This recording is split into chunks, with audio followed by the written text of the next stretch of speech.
Hello, everybody, and today I'm here with Louise Purvis. Louise, why don't you tell us what you do now? Right, so I'm Louise, and at the moment my business has three tiers to it. So I run my own business. I've missed that bit out. The first tier of my business is I help people to get organised on an app called Trello. So I help people to get organised and plan their time out a little bit more effectively and get more done in less time. The second strand of my business is productivity mentoring, which kind of goes hand in hand with that training. And I help people to be less flustered and, get more done using things like time blocking, showing them how to use automation, how to outsource.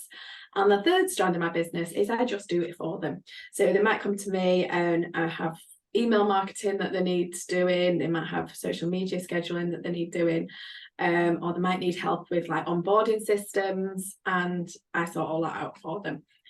So I've been doing that since 2013. I was also tutoring for a while, but I'm sure as the conversation goes on, we'll talk a little bit about my journey through tutoring and how, that's stopped now, and why that stopped. But yeah, that's basically what I do now. Yeah, I noticed when I've emailed you, I get an automated reply that says, I check my emails twice a day. And I just think, even just that tiny little thing, such a time saver, Yeah, instead of yeah. my system, which is, oh, there's an email, I better answer it quick. You're It's not what I'm doing. not the only one. You're not the only No. one. Right, so you've been doing it for a while then. You've been out quite a while. So how long did you Yeah. actually teach for? I qualified in 2002, and I left in 2013. So I was there for a good decade, just over a decade, in various schools. I worked on supply. I did temporary contracts. I had permanent contracts. I started with my very first teaching job was in year 6. And then my very last one was in nursery, so I went slowly down to like the little ones, and I loved every age group. They all had their own benefits. I really loved the children. The little children when I was in nursery were just wonderful, and the big children, the conversations we could have. I'm sure you remember, some of the lovely moments you could have with the children. Yeah, I imagine by the time they're in year 6, they're like real people, so you can actually have proper conversations Oh with them. yeah. Oh yeah. Um, right, so given that that all sounds really positive, when did it start to creep in that you were thinking this is not going to be my job forever? It was a very, very gradual thing, really, because I always knew that there was a lot of other stuff that went alongside the teaching, and I prepared myself from the very beginning to work every Sunday. I'd be working during the holidays, evenings. I'd be bringing armfuls of books home to Mark, and I just accepted that as part of it.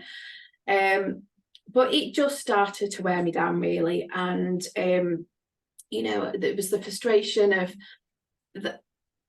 that Sunday working would creep into my head as early as a Friday night.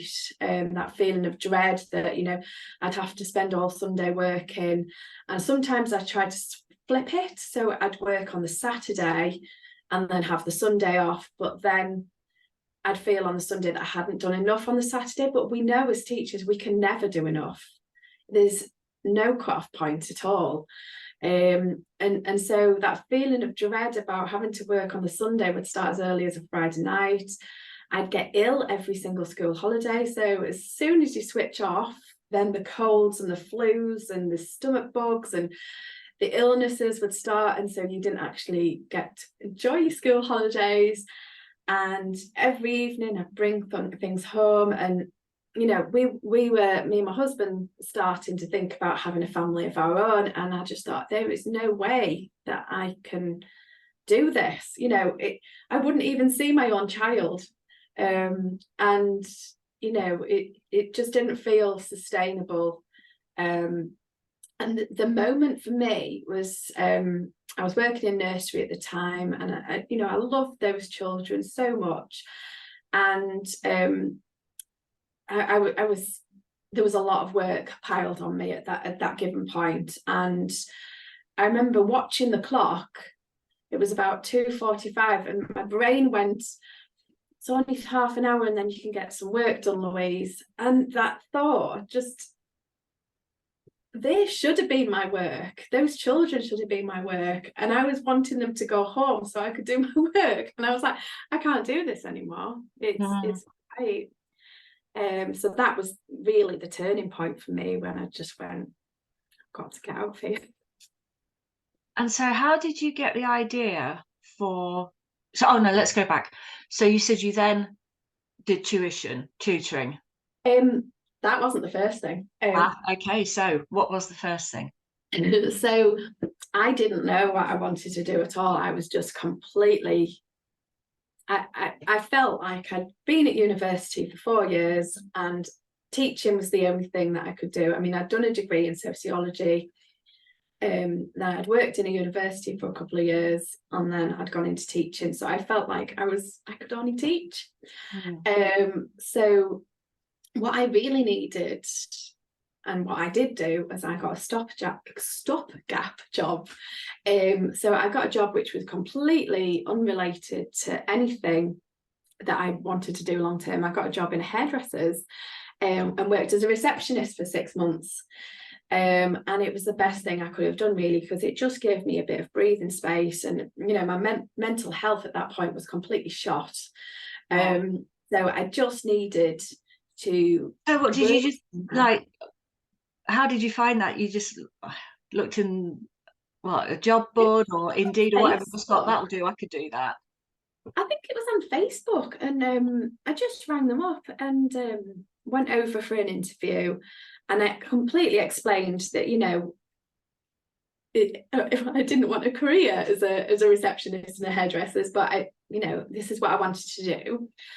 And you know, it really built my confidence up, because, you know, people were nice to me. You know, people said thank you after I made them a coffee, and, you know, people had a conversation with me. They weren't like rushing, and you know how it is in school, nobody has conversations because they're just rushing to the photocopier, or, you know, having to deal with something, and everyone's in their own little world, aren't they? And you know, it was just so nice to just talk to people and, you know, just decompress, really. So I was only working there, I think it was 3 days a week, and I tutored for quite a while anyway whilst I was teaching. So I just continued doing that, and I just tutored on the days that I wasn't at the hairdressers, because it was quite long days. It was something like 10 till 7 and 9 till 6. So there wasn't really scope to tutor afterwards. So the days that I wasn't at the hairdressers, I would go tutoring. And so that just built up to the point where people were requesting tuition and I didn't have space.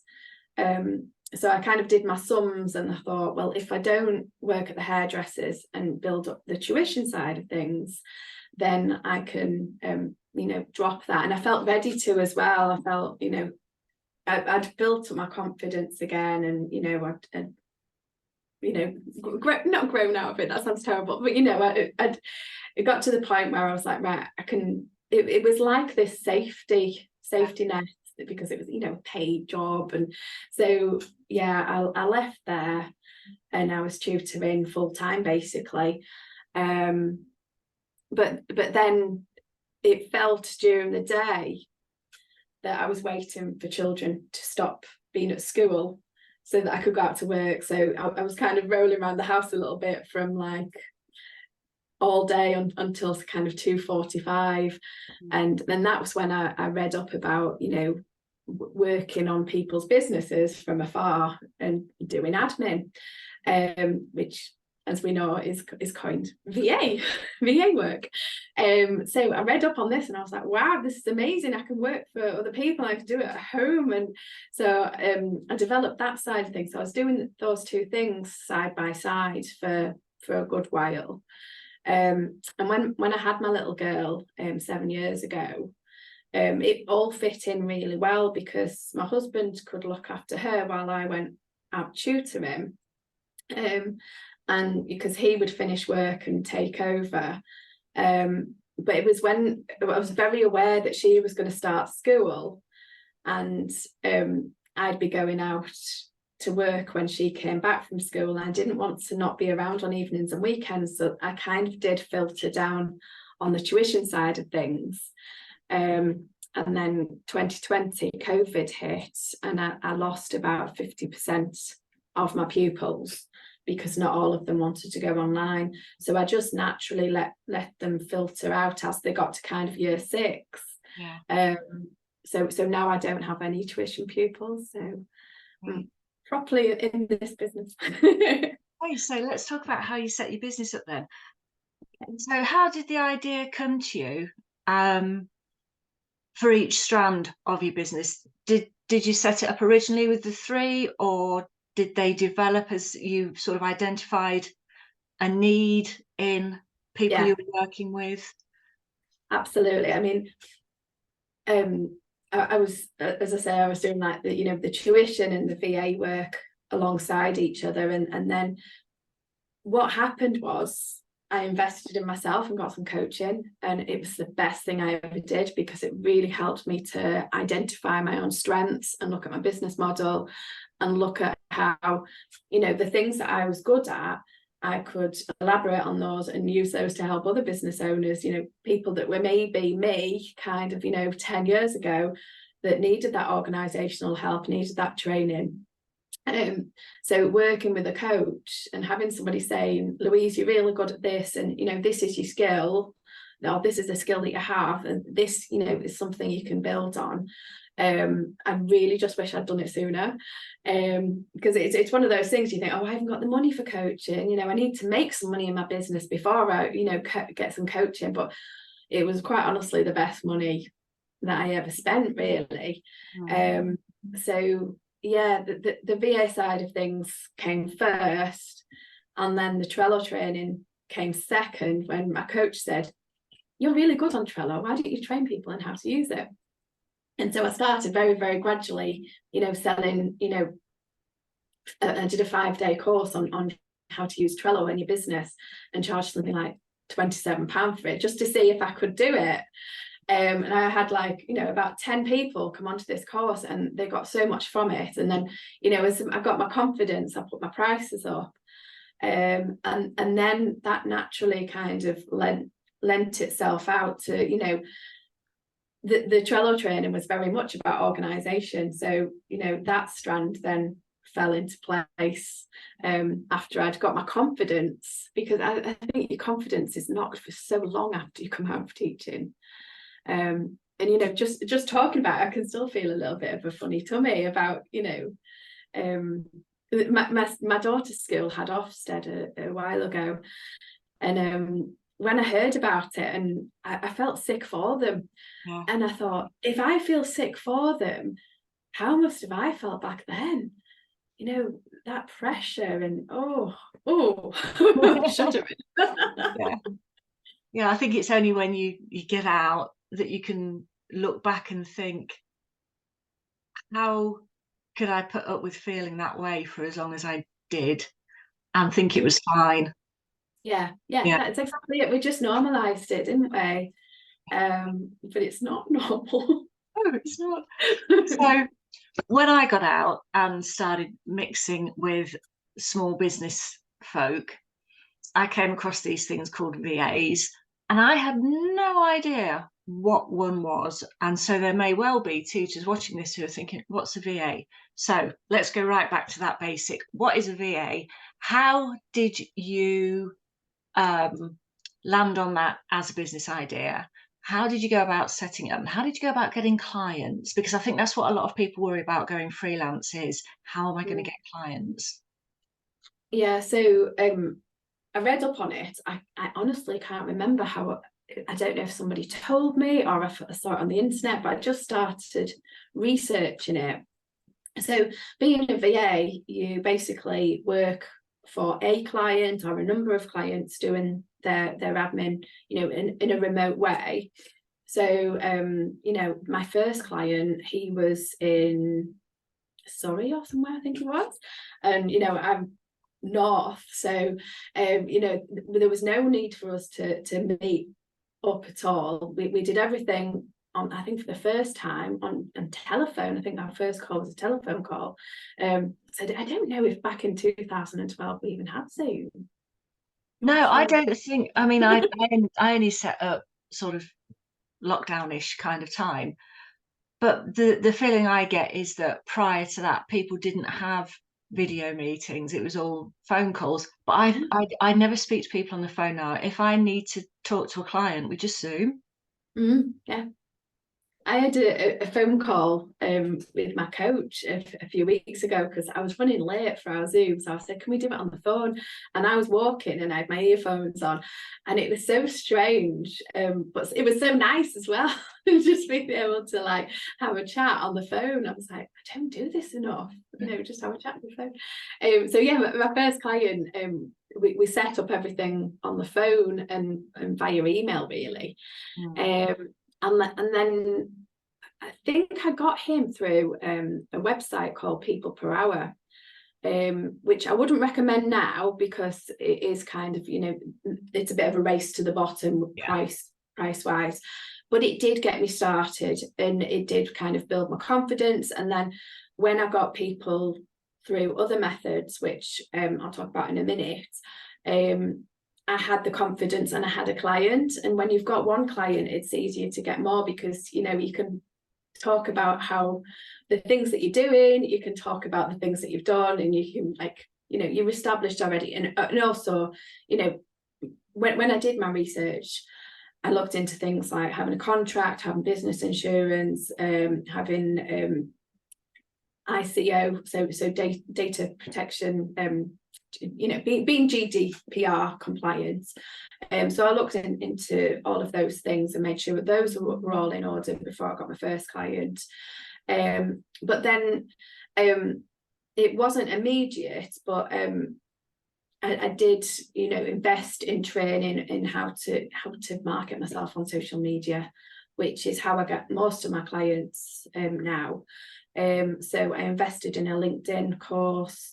I invested in copywriting help as well. Copywriting help as in, like, I got somebody to teach me how to write rather than I got them to do it for me, which either is worth the investment because, you know, being able to write about yourself, you know, there's nothing worse than looking at blank screen and going, what shall I say? So yeah, I invested in those things. But now I get most of my clients via email marketing, networking, and on social media, mostly LinkedIn, although I am on Instagram as well. But LinkedIn has been my main source of clients. So yeah. So once you started doing the VAing, how long had you been doing that before you started thinking, I could expand, I could diversify, and I could add this extra service? It was a while because I was just coasting along quite a while, because I started in, you know, 2013. I left teaching 2014. I got married, and then not long after that we had IVF and had my little girl, and so that was in 2016. And then you know, while she was little, I only really worked part-time because I wanted to spend, like, you know, the first couple of years of her life, you know, with her. So I worked very part-time when she was kind of 1-2-year-old. So when she was about 3, which fits in 2019, that was when I kind of like thought, you know, we got the 30 hours free childcare. You know, I did think to myself, I really want to make a go of this business. So that was when I kind of invested in coaching and invested in this LinkedIn course. And that was when I would say, you know, I started to become fully booked again, because I did have that time. You know, 30 hours for childcare is amazing. And you know, I used that and possibly a little bit more. And you know, I made sure I think I had my Fridays free to spend with her. And then obviously everything went a bit wrong when COVID hit, didn't it? Yeah. Right. So of what you do, how much of it would you say you're directly using skills that you developed as a teacher? I mean, obviously you'll have developed other skills since, but what skills do you think that you, from day one, had to offer from your teaching experience into your business? Oh, loads. I mean, the thing is, you know, I'm training adults in how to, you know, break down things. So, you know, when you're teaching, you're doing that all the time. You're like taking a topic and breaking it down into little bits. And that is exactly what I'm doing every day. You know, when people are coming to me overwhelmed, I'm like saying, right, come on, let's break this down. And even just the act of me teaching people how to use different apps. So I'll teach people how to use Trello. I'll also like show people how, you know, they'll come to me and say, I've got this problem with like my email marketing or whatever. And I'll say, right, let's have a look at it together. And so I'm like teaching, except they're not 3. So, you know, I'm still teaching and I'm still using all of those skills. And so those thoughts that I had when I left teaching, when I thought, oh, I've wasted, you know, this education, I haven't. You know, I'm using it every single day, and just, you know, being able to prioritize, when you've got that big long list as a teacher and it's never ending, having to prioritize the things that, you know, you need to do and which bits can wait. You know, that comes in being a business owner completely, because, you know, you get all those 4 a.m. ideas. You think, oh, this is a really good idea. I could do this in my business. Or, you know, if you did it all, you'd be back to like, you know, that situation that you were in when you were a teacher, where, you know, there's just all the things that need doing. But being able to prioritize and being able to look at things and go, well, that's really important. I have to do that, and that can be parked. It's a really good skill to have. So I've actually written down some notes. I'm like, yeah, being able to deliver something effectively as well. So, you know, being able to deliver something in an engaging way. You know, you've got to engage those 3-year-olds, you've got to engage those 16-year-olds, you know, whatever sort of age group you're teaching. But it's the same as, you know, when you're a business owner, you know, you're doing a video on LinkedIn or something, you know, you've got to engage people. You've got to say things in an exciting way that's going to make them listen to you.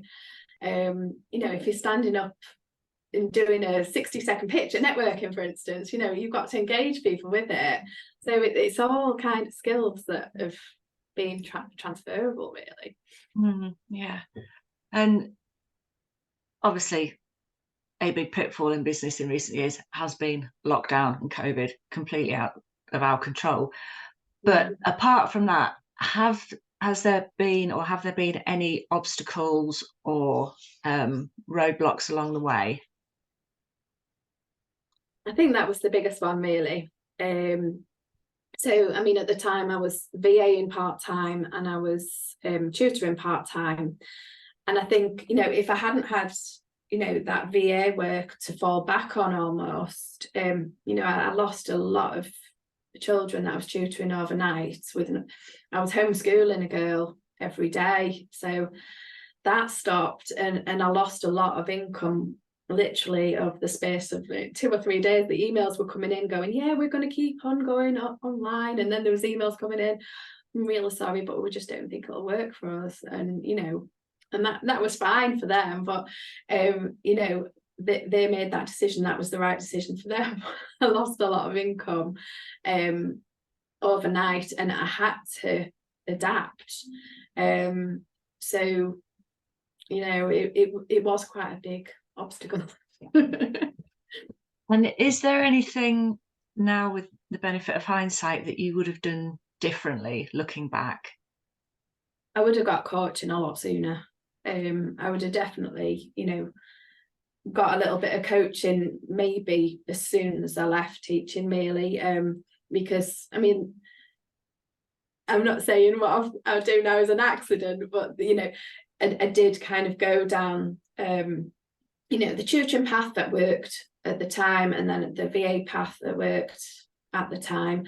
And you know, I think, you know, just getting somebody to say to me, this is what your skills are, why don't you do this? And me really loving doing that. You know, I'm like, why haven't I done this sooner? But I suppose it all worked out anyway. But you know, it did just give me a lot of confidence as a business owner, to have that coaching, and you know, to have somebody that I was accountable to that would say, Louise, you know, why don't you try this? And we go, oh, okay. And, you know, having that, I mean, I talk about accountability in my business a lot, and say, you know, having accountability to you know, break down your goals and start working towards them. You know, it was important that I had that as well. And I've still got a coach now who we set targets every time we meet, and I always do the things that I say that I'm going to do, because I know that she's going to ask me if I've done them. So yeah, it is worth definitely having a coach. Right, okay. I'm conscious of time because I'm a cheapskate and I've only got the freezer. So is there any final sort of message that you would like to leave people with who are watching this, thinking that they want to get out? If you think you want to get out, then you want to get out. So I would say make a plan. Your first job outside of teaching does not have to be your final job. You know, it can just be a stepping stone. Like I said, I worked in the hairdressers for 6 months, just to regroup, just to, you know, decompress from teaching, and you know, recover my mental health.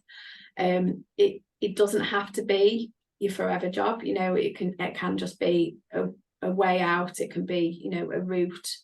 And you know, that first job out can be anything.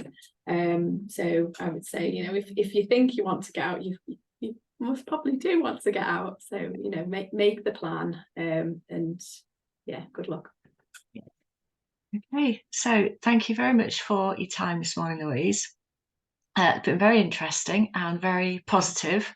And I hope your business carries on being as successful as it has been. Thank you.